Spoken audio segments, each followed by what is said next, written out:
E aí galera, eu sou Saulo Lucena e estou aqui para darmos continuidade à nossa série sobre como estudar a Bíblia. E se você ainda não sabe que série é essa, então corra aqui na descrição, pois você encontrará o link da playlist com todos os vídeos da série. Mas também ative o sininho para não perder nenhuma notificação de vídeo novo aqui no canal.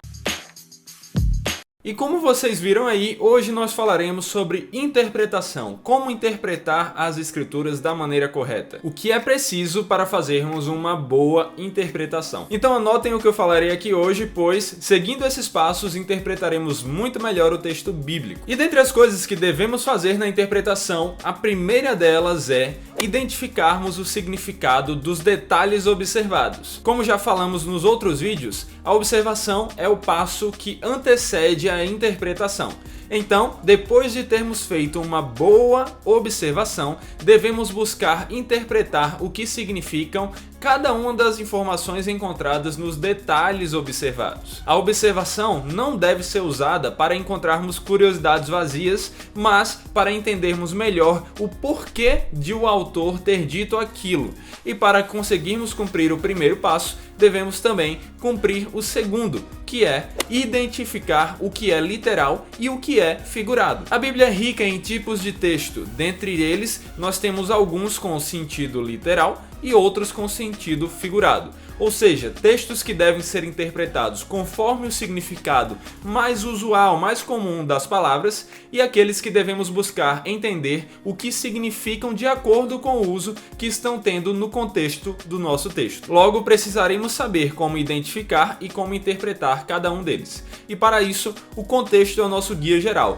mas há algumas regras que devem guiar a nossa interpretação desses textos. A primeira delas é: use o sentido literal, a menos que haja uma boa razão para não fazê-lo. A segunda é: use o sentido figurado quando a passagem indicar que assim se deve fazer. Algumas passagens deixam claro logo de início que envolvem imagens figurativas, como sonhos e visões. Terceira, use o sentido figurado se o sentido literal for impossível ou absurdo. Em quarto lugar, use o sentido figurado se o significado literal envolveria algo imoral. Use o sentido figurado também se a expressão for obviamente uma figura de linguagem. Use o sentido figurado se uma interpretação literal contraria o contexto e a esfera de ação da passagem. Use o sentido figurado se uma interpretação literal contraria o caráter geral e o estilo do livro. Use o sentido figurado se uma interpretação literal contraria o plano e o propósito do autor. Use o sentido figurado se a interpretação literal envolve uma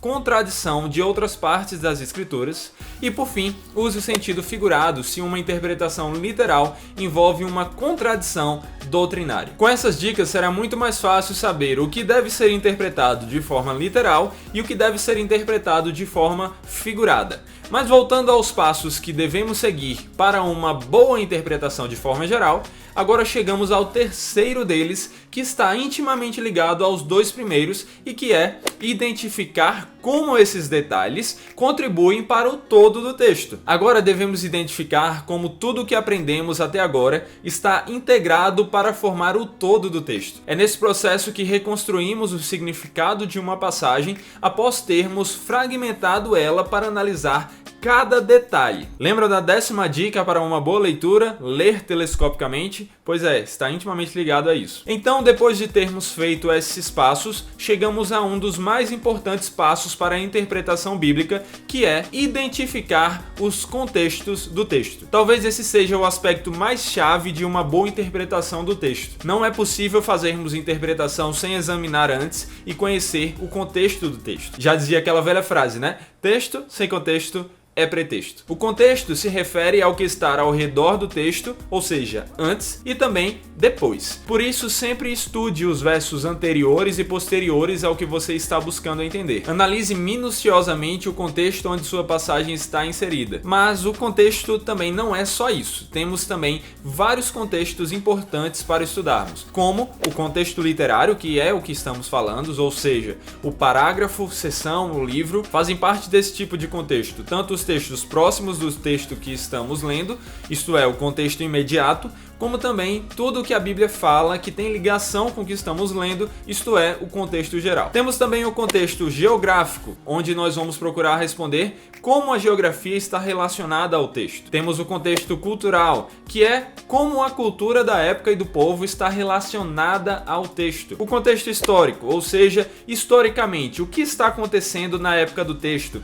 Quem escreveu o texto que estamos estudando e para quem, por quê, quando e como ele escreveu. Tudo isso a gente descobre no contexto histórico. E também o último, que é o contexto teológico, que é onde vamos tentar descobrir o que o autor sabia sobre Deus até o momento, em que ponto está o progresso da revelação, onde essa passagem se encontra no todo da escritura. Algo importante é saber que não é preciso saber todas as respostas dessas perguntas para ter uma boa interpretação. Porém, quanto mais delas tivermos, melhor será a nossa interpretação. Além disso, o que precisamos saber para interpretar um texto vai depender dele. Tem textos que são tão claros, que apresentam elementos tão comuns, que não precisamos nos deter tanto com contexto geográfico e cultural, por exemplo. Tenham isso em mente na hora de estudar. Então chegamos ao quinto passo para uma boa interpretação, que é identificar o significado do texto como um todo. Tendo entendido o que cada informação obtida significa e como ela contribui para o texto como um todo, agora nós devemos procurar saber o significado do texto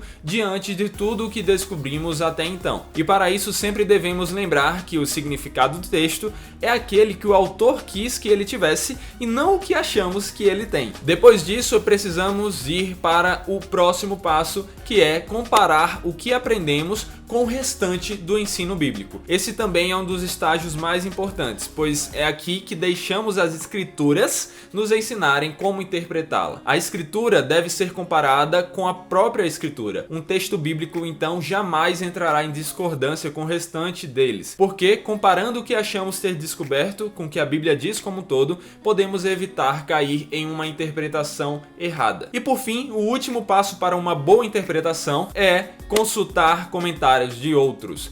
Esse é o momento de recorrer a fontes secundárias que nos ajudam a entender melhor o texto e a confirmar o que achamos ter entendido ou descoberto dele. Normalmente esse é o passo que as pessoas recorrem logo no início, logo de cara, porém ele não deve ser. Contudo, ele também não deve ser deixado de lado, porque Deus não deu a ninguém todo o conhecimento para saber se virar sozinho. Ele quer que precisemos uns dos outros e que, acima de tudo, precisemos dele. Por isso, ao terminarmos de fazer tudo o que está ao nosso alcance de fazer sozinhos, precisamos ir àquelas outras fontes que nós já falamos aqui nos outros vídeos, no vídeo sobre materiais para o estudo bíblico. Com aquele tipo de material, vocês poderão encontrar tudo o que precisam para cumprir os passos de uma boa interpretação. Então, se vocês ainda não assistiram aqueles vídeos, vão lá. Lembrando mais uma vez que isso só deve ser feito no final da pesquisa particular, não logo no início. E para terminar, apenas algumas observações importantes sobre a interpretação. Primeiro, não há nada de errado em se ter uma reação emocional à palavra de Deus, mas o significado do texto está no texto e não em nossa resposta subjetiva e emocional ao texto. Em segundo, uma passagem pode ter muitas implicações práticas, mas apenas uma interpretação correta, o significado que ela teve para o autor original. Em terceiro, a interpretação nunca termina. Podemos chegar a conclusões e confiar naquilo que interpretamos, porém jamais conseguiremos chegar ao final de nosso estudo e dizer: agora eu sei tudo o que tem para saber sobre essa passagem, não preciso estudar mais nada, tá aqui, tá feito, eu sou o cara dessa passagem. Em quarto, é possível chegar a um significado preciso de um texto, mas mesmo assim, sempre haverá alguém para discordar. Sempre tem, cara, sempre tem. E isso é inevitável. Diferenças de interpretação são aceitáveis, contanto que mantenhamos em mente que o conflito não está no texto, mas no nosso entendimento. Isso é muito importante. E em quinto e último lugar, precisamos preservar o direito de discordar uns dos outros, juntamente com a responsabilidade de sermos tão fiéis quanto possíveis ao texto bíblico. Mantenham tudo isso em mente e vocês farão uma ótima interpretação dos textos bíblicos. E se vocês gostaram do vídeo, aprenderam mais sobre interpretação, deixem um like aqui embaixo pra gente saber disso, comentem de forma direta dizendo o que acharam, dicas que vocês querem dar, dúvidas que vocês têm pra tirar, compartilhem esse vídeo com os seus amigos, o pessoal da igreja e tudo mais, fiquem com os próximos vídeos, e é isso aí galera, valeu!